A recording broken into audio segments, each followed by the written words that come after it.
Silakan. Komentatornya siapa? Pak Supri ya? Oke. Iya, Bu. Ya, Pak Supri. Ya. Mohon izin, Bu, saya mulai ya, Bu.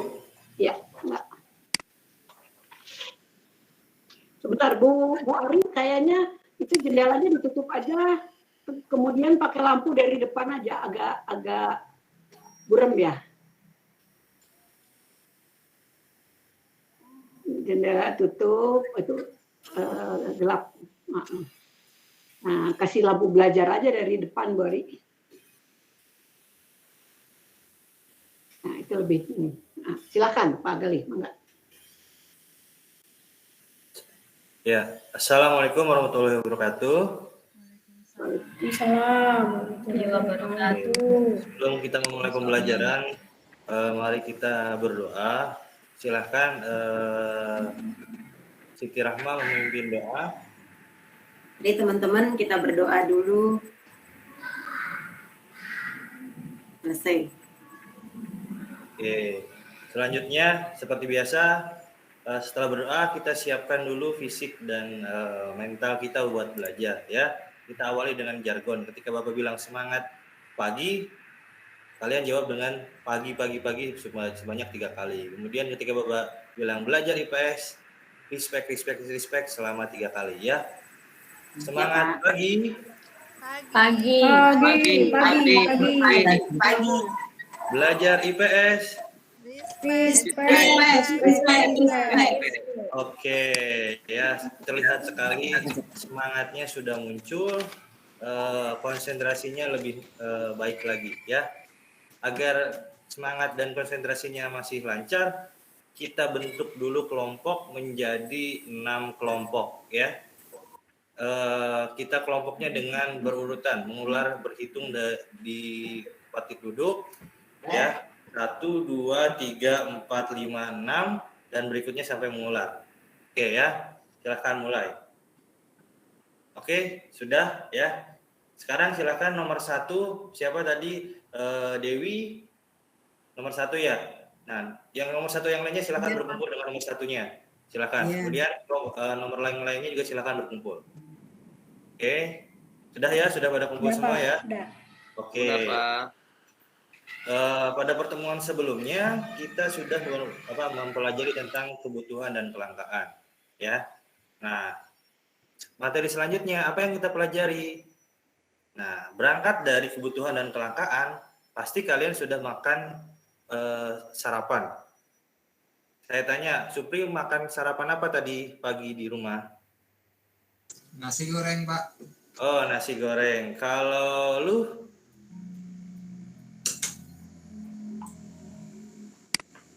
Nasi kuning, Pak. Oh, nasi kuning. Oke, berarti bahannya nasi ya. Kalian tahu nggak kalian makan berapa banyak nasi selama 1 bulan atau selama 1 tahun? Nah, untuk mengetahui itu, kita sekarang akan mempelajari bagaimana kegiatan ekonomi dalam kegiatan konsumsi. Melalui apa? Melalui kita mengamati, ya, menganalisis kegiatan konsumsi ikan di Kabupaten Pasuruan. Ya, oke. Dilihat di LKPD yang sudah Bapak bagikan ya. Dari LKPD yang sudah Bapak bagikan, sudah terlihat? Sudah, Pak. Sudah ya, sudah terlihat ya. Dari LKPD yang Bapak bagikan, kalian akan paham tentang cara mengidentifikasi, mengurutkan, dan mengukur bagaimana kebutuhan ikan di Kabupaten Pasuruan. Ya, karena itu berhubungan dengan konsumsi. Ya, oke. Selanjutnya silahkan dilihat di LKPD-nya yang sudah Bapak bagikan. Ya. Nah, yang pertama kalian harus buka dulu link ini ya di Chromebook yang sudah ada di meja kelompok masing-masing. Ya, semua kelompok sudah ada Chromebook-nya. Silahkan dilihat ya. Oke. Nah, nanti kalian akan muncul pada Google Site ini ya. Nah, di dalam Google Set sudah ada Google Maps ya. Ini setiap titiknya ada datanya ya, jumlah penduduk dan produksi ikan dan daging. Nah, namun kita akan menggunakan daging ikan. Kemudian di bawahnya ada artikel ya. Artikel tentang konsumsi daging ikan di Kabupaten Pasuruan ya. Nah, dari pengamatan itu silahkan kalian kembali lagi ke LKPD. Yang selanjutnya adalah hitung kebutuhan per kapita per orang. Berapa sih kebutuhan ikan setiap tahunnya untuk orang di itu ya. Kemudian nanti selanjutnya adalah menghitung ya kebutuhan di setiap kecamatan. Nah, nanti dituangkan dalam tabel titik 1.1 ya. Silahkan dikerjakan di kelompoknya masing-masing ya. Bapak izinkan juga nggak apa-apa biar cepat kalian bisa memanfaatkan Chromebook semaksimal mungkin ya. Silahkan. Oke, Resti ada yang kesulitan? Nggak ada, Pak. Nggak ada. Oke, kalau nggak ada, Bapak pengen lihat salah satu contoh deh dari Ari, dari Ari. Iya, Pak. Ada nggak salah satu kecamatan yang sudah Dikerjakan, Pak. Dianalisis, Pak. Iya, Pak. Ini, Pak. Di Kecamatan Gempol, Pak, terjadi kekurangan, Pak.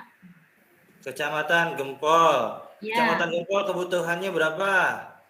Di Kecamatan Gempol itu kurang dari 1.140,27 ton, Pak. Oke, jumlah penduduknya berapa? Jumlah produknya di Kecamatan Gempol. Tabel 1.1 dulu, nah. Ya. Kecamatan Gempol penduduknya berapa? Penduduknya tidak terlihat, Pak, di sini penduduknya, Pak. Oke, ya. Kemudian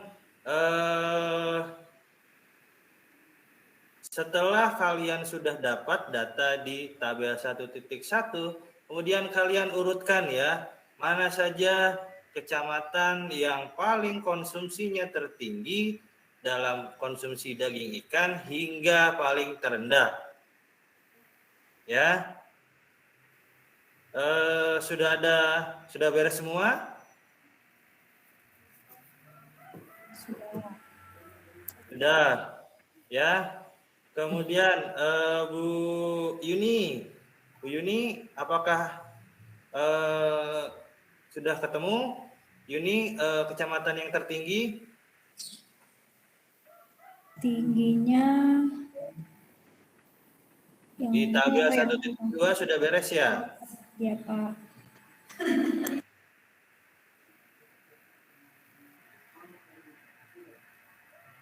Sudah ketemu? Saya mau jawab, boleh, Bapak? Boleh, Resti boleh. Yang tertinggi konsumsi daging ya, Pak ya? Ya. Di Gempol Pasuruan bukan, Pak? Oh, betul. Gempol Pasuruan berapa? 1.231. 1.231.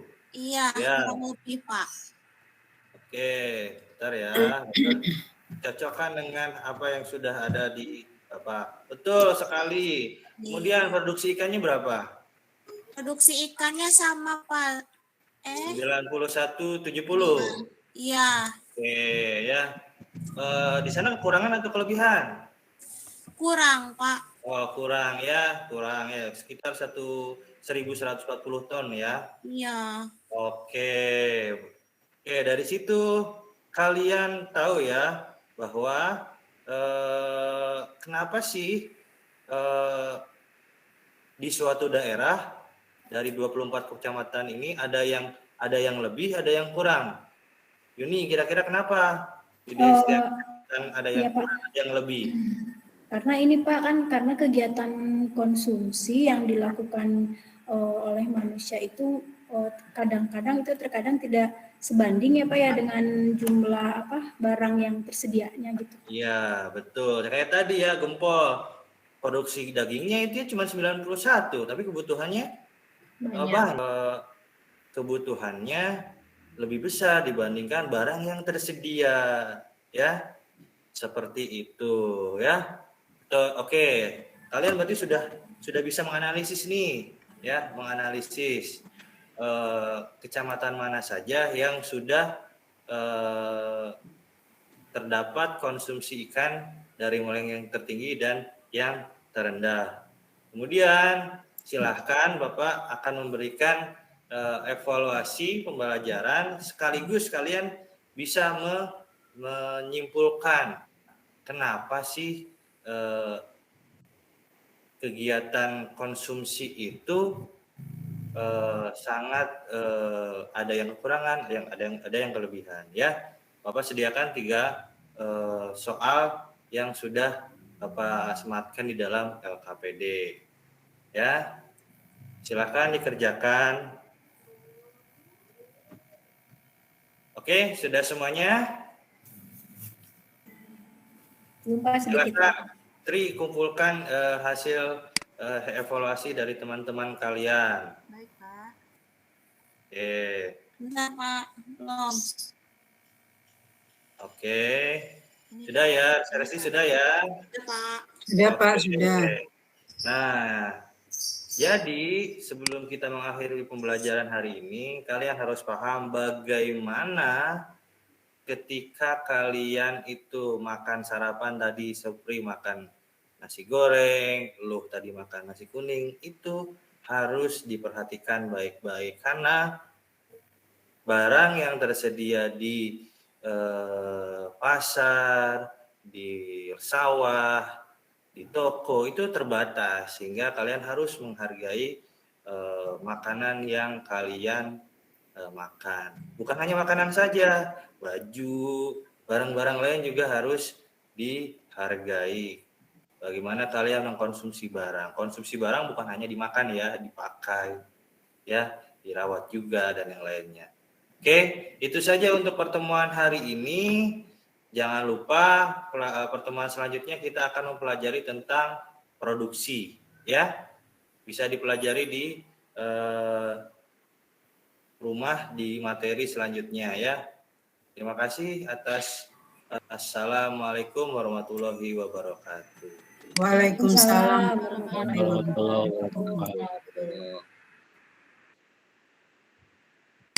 Enggak, silakan siapa yang berkomentar?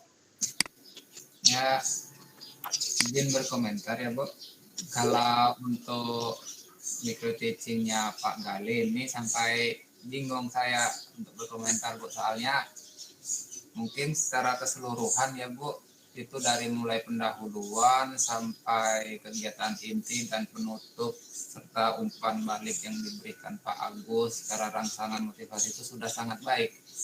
Cara menjelaskan materi pun menjelaskan materi, memberikan LKPD, memberikan konten kepada siswa itu sudah sangat baik. Secara beruntun memotivasi siswa untuk mengerjakan LKPD-nya itu juga sangat baik. Pokoknya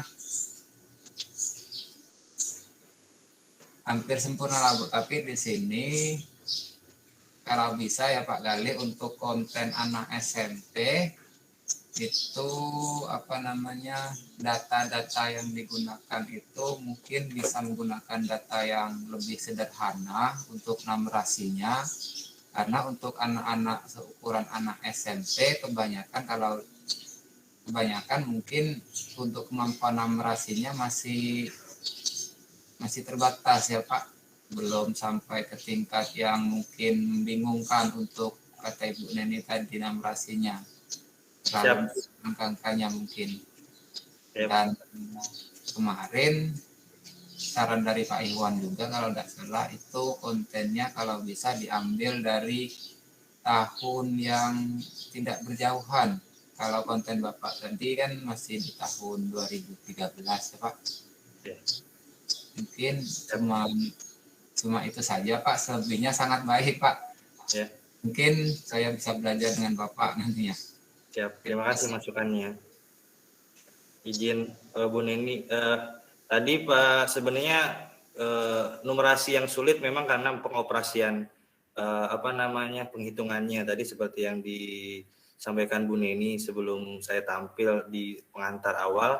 Memang saya sediakan tetap seperti itu dengan asumsi saya kalau misalkan di praktek langsung saya memang mengizinkan anak menggunakan Chromebook dengan fasilitasnya termasuk kalkulator. Karena saya di LKPD itu saya sudah sediakan operasional penghitungannya. Sehingga anak-anak tinggal menganalisis, menemukan apakah minus atau plus dari kebutuhan itu dan bisa mengurutkan dari besar dan rendah. Dari situ anak-anak bisa menganalisis. Tadi saya sampaikan dengan silakan memanfaatkan semaksimal mungkin Chromebook-nya. Karena saya sudah menyiapkan strategi pembelajarannya dengan media Chromebook untuk penggunaan anak-anak. Terima kasih. Oke. Terima kasih Pak Gali. Beri aplaus ya, bagus Pak Gali. Nah, untuk HOTS dan TPEC-nya memang kelihatan sekali ya di sini ya. HOTS-nya juga itu, makanya tadi saya bilang anak kelas 7 itu bisa tidak mengurutkan atau membaca data-data seperti itu. Memang kalau baru pertama agak ini, makanya tadi saya bilang kelas 7 apa kelas 9 ini ya, ke 8 atau 9 gitu ya. Nah, di sini karena memang berhubungan dengan apa yang disebut dengan teori kognitif Pak. Teori kognitif dari Piaget ya, Piaget tulisnya ya. Dari Piaget ya, Piaget bacanya ya. Nah, itu membelajarkan sebuah konten itu harus dilihat dulu sesuai dengan tingkat kecerdasan anak. Tingkat kecerdasan anak dan tingkat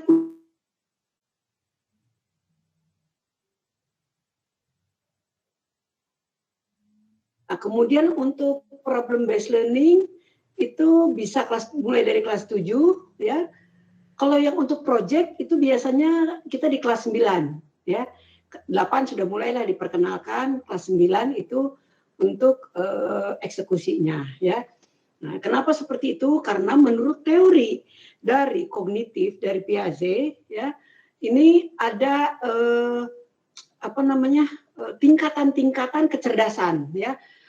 Yang rata-rata usia tersebut ya, walaupun memang ada 1-2 ada yang siswa yang cepat menangkapnya ya, itu nanti mungkin masuk ke siswa akselerasi ya, itu dari satu kelas mungkin hanya ada berapa persen, kemudian juga ada anak yang lambat ya, ada anak yang lambat, jadi kita harus mempertimbangkan seperti itu Pak Agus ya. Tapi tadi sudah disiasati dengan TPACK-nya dengan Chromebook ya, seperti itu ya. Kalau ini kan nanti luring ya Pak Gali, belajarnya luring? Ya Bu, luring Bu. Kalau luring nanti itu mungkin lebih bisa terbimbing ya daripada kalau daring ya. Oke. Betul Bu. Nah, kemudian di sini juga ada mungkin dari konten Pak Gali ini ada perubahan tingkah laku dari masalah makan ikan ya. Itu yang diinginkan kan ya, tujuannya dari yang makan ikannya sedikit ya ke makan ikan yang banyak ya. Kalau tidak nanti oleh Bu Susi akan ditenggelamkan kan gitu ya. Nah, itu ya. Boleh itu kan nanti anak-anak juga, wah kalau gitu saya tidak mau ditenggelamkan oleh Bu Susi ya, saya mau makan ikan. Nah, Pak Gali nanti mungkin secara behavior dan konstruktif ya, juga mungkin ini bisa dimunculkan kalimat-kalimat bahwa dengan makan ikan itu apa nilai-nilainya. Siap. Ya, nah itu yang masih tadi saya tunggu ya, sebagai pengayaan dari pengetahuan guru yang harus diberikan kepada siswa. Ya, Misalkan makan ikan itu badan lebih sehat, ya, walaupun harga lebih murah tapi badan lebih sehat. Kemudian kecerdasan, tingkat kecerdasan mungkin bisa memberikan contoh masyarakat Jepang. Siap. Ya, nah itu. Jadi gizi-gizinya juga lebih banyak ya, walaupun ada beberapa ikan yang ternyata juga lebih mahal dari daging ya. Coba saya makannya ikan salmon terus ya. Seperti saya agak cemburu itu beruang ya, di Kanada sana ya. Jadi beruang itu makan ikan salmon itu setiap detik gitu ya. Jadi kan ikan salmonnya muncul-muncul gitu ya di jalan-jalan itu ya, pada bergelepar-gelepar itu ya, pada musim tertentu ya. Kalau kita beli ikan salmon 1 ons saja sudah berapa itu, mahal ya. Nah, tapi itu untuk pengetahuan tentang ikan kepada anak-anak didik kita. Ya, nilai-nilainya dimasukkan supaya ada di sini perubahan tingkah laku. Ya, teori behavioristik. Ya. Nah, Bapak Ibu, coba nanti di RPP-nya ya, dan boleh di LKPD, boleh di medianya, ya, dikasih tanda tentang teori-teori. Jadi ini bagian dari pedagogi ya, pedagogik. Masih ingat ada teori-teori pembelajaran, ada behavioristik itu yang dari Skinner ya, perubahan tingkah laku. Apakah konten-konten dari materi yang Ibu berikan kepada siswa itu ada perubahan tingkah laku tidak?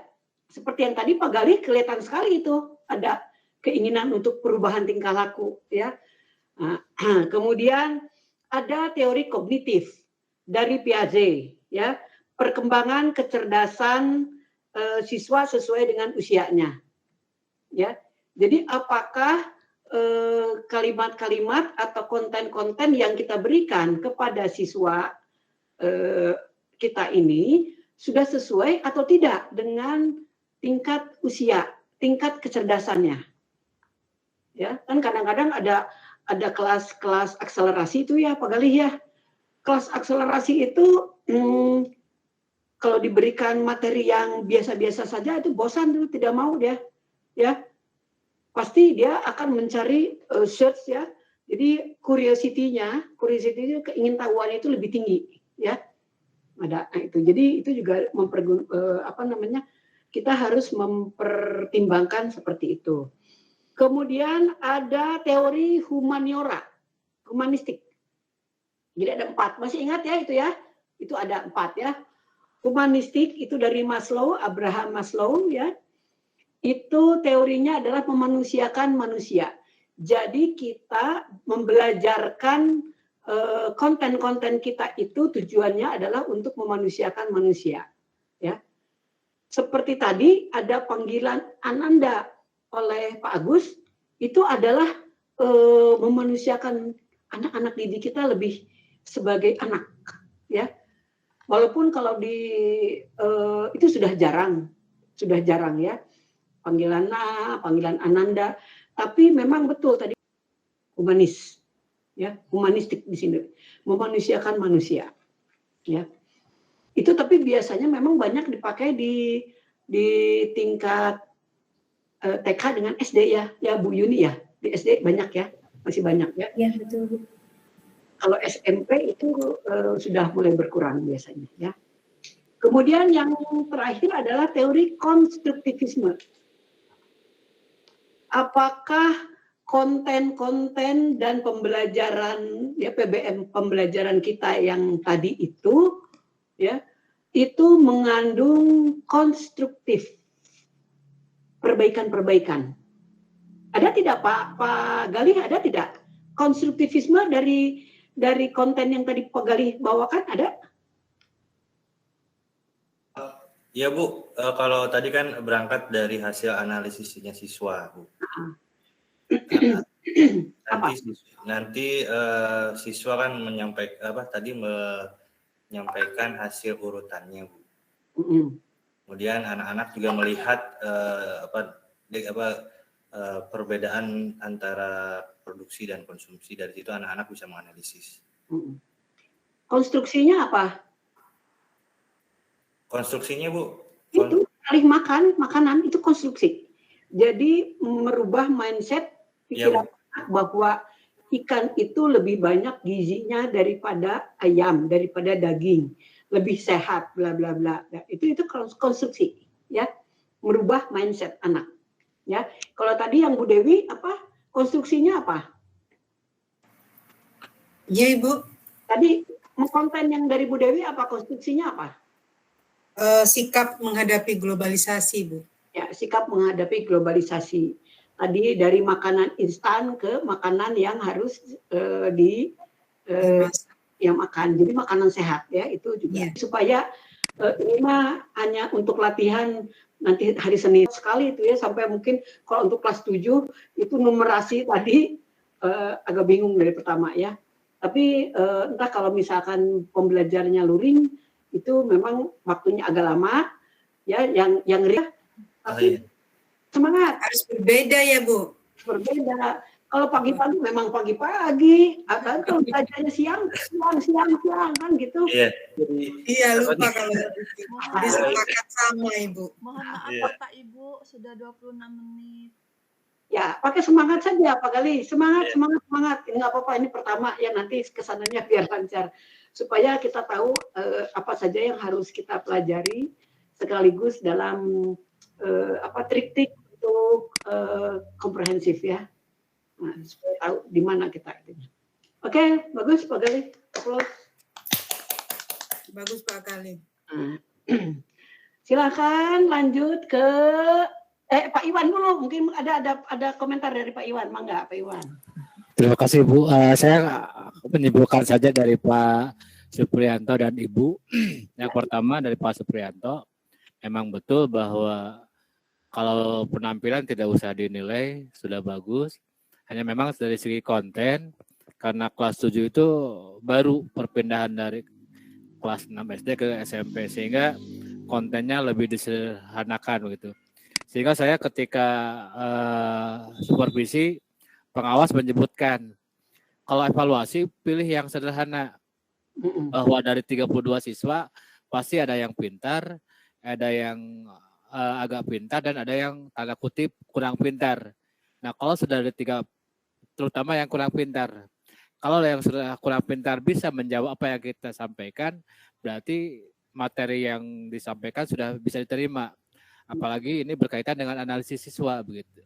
Karena kalau sudah berkaitan analisis, tentu masing-masing punya kemampuan begitu.